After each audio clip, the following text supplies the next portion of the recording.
Il y a beaucoup d'hommes qui sont très misogynes parce que les femmes ne les ont jamais regardés de leur vie. Quand aucune femme ne vous a jamais regardé, vous devez vous dire que les femmes sont pas des femmes formidables, sans doute. Une personne sur 5 âgée de 18 à 34 ans estime que le féminisme est une stratégie pour permettre aux femmes de contrôler la société. Les meufs, tout ce qu'elles veulent, c'est se faire démonter. Pour moi, pour ma part, l'homme travaille, la femme elle. Pour la société, une femme c'est d'abord un animal physique. Ces deux communautés-là ont pour point commun la haine des femmes. Quelque part, oui, ils ont peur pour leurs couilles, quoi. Tu vois, les profs, ils ont fait de la merde absolue. Ils ont endoctriné les gamins. Ces enculés de profs méritent la mort. Meurt en enfer, grosse pute de féministe. Donc là, on est sur un truc classique, hein. Salope, ma bite dans ton cul.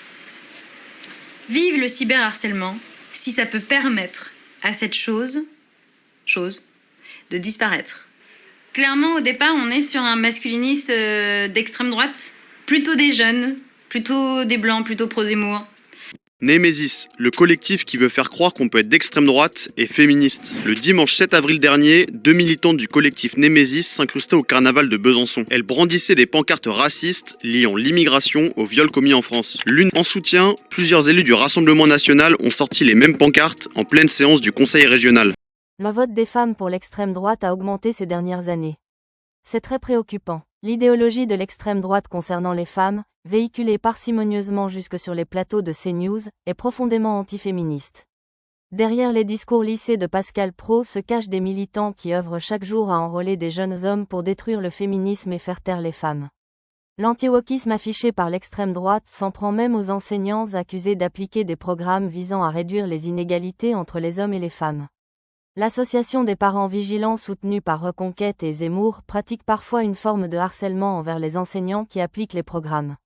Le RN a milité contre le mouvement MeToo en discréditant ainsi la parole des femmes, en les faisant passer pour des hystériques.